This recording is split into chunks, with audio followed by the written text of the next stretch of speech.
Welcome to this tutorial. Today we're going to be learning about an app that is called Go Animate. So from the student resource home, underneath elementary tools, if you scroll down alphabetically, Go Animate is right there. So if you click on Go Animate,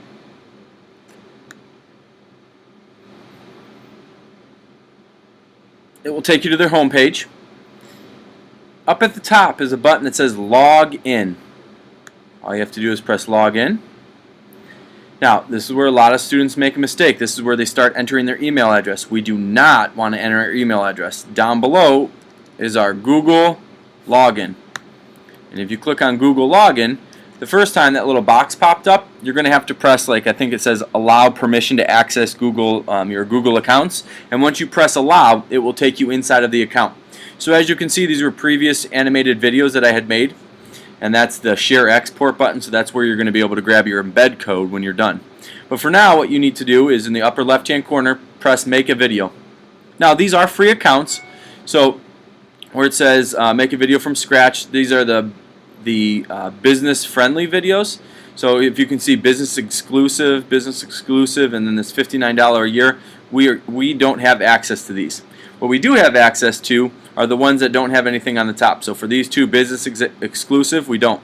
But Comedy World, Little Peeps, Cartoon Classics, all of these. The one thing you need to be cautious of, even though you can change the background, say you chose wildlife, the only characters that you're going to be able to choose for this animated video are wildlife animals.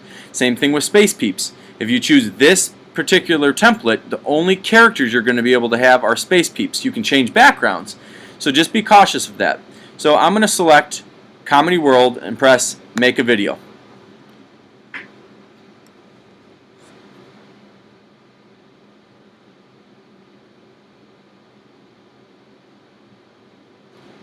Now if you wanted to, you could watch a tutorial. I'm just going to skip it. The best way I learn is just by playing around and figuring it out myself.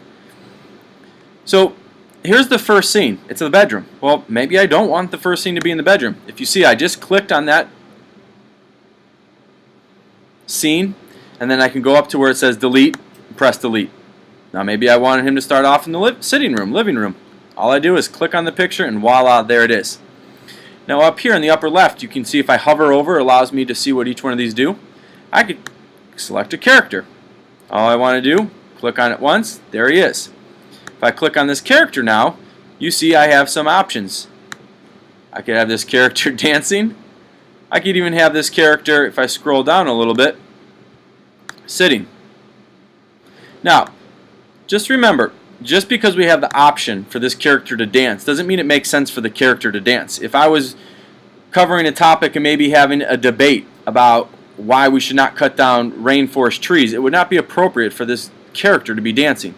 So just because we have the option doesn't mean that it's appropriate or necessarily something that we need to do for everything. Now if I want this character to move, in the upper left hand corner it says toggle movement. Also if I click on this character, you can see here where it says toggle movement on or off. So if I want this character to move throughout the scene, I click it and now you can see I can have him moving. So maybe I click him in a running position, and I want this character to start here, and I want him to feel like he's running out of the room.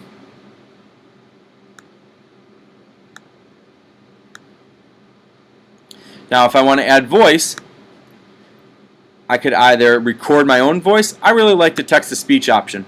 The only downfall with the text-to-speech option is that I'm limited to 180 characters. So I could type here,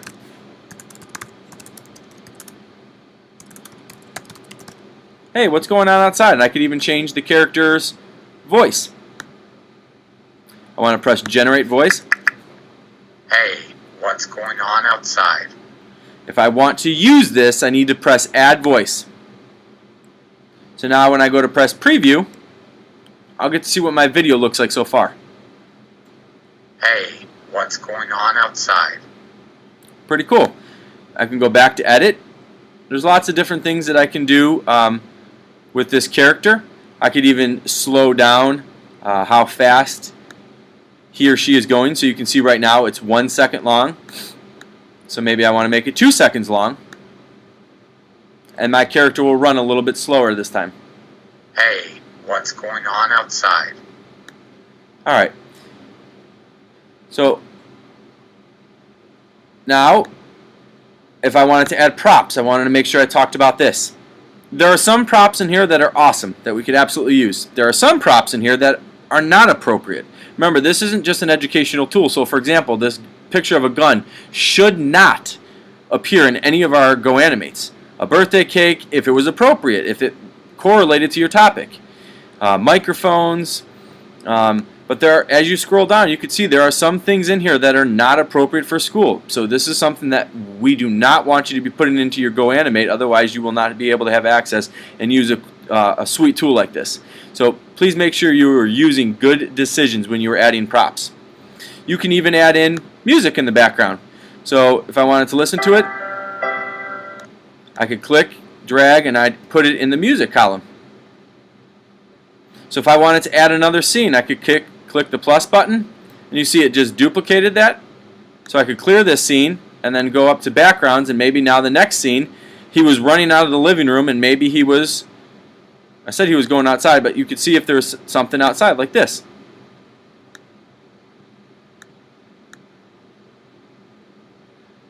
And you can go and continue to add your characters. And maybe this character fell down. So we could add text-to-speech.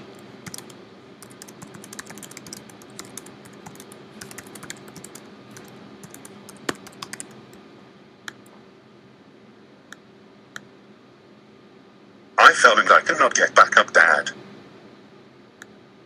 So go through, we'll see what this one sounds like. I fell and I could not get back up, Dad. Add voice. So now, when I go to press preview, Hey, what's going on outside? I fell and I could not get back up, Dad. so press back to editing. The first time you use this tool, I want you to get in, discover, explore.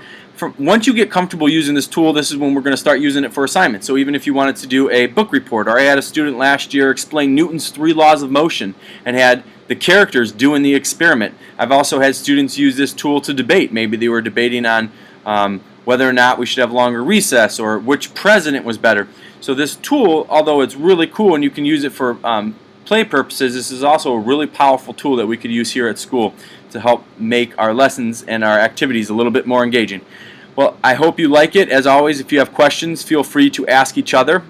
Get up, don't do it for them, walk them through it, and if it's something that you guys can't figure out, you can always ask me. Thanks for watching. I hope you learned something.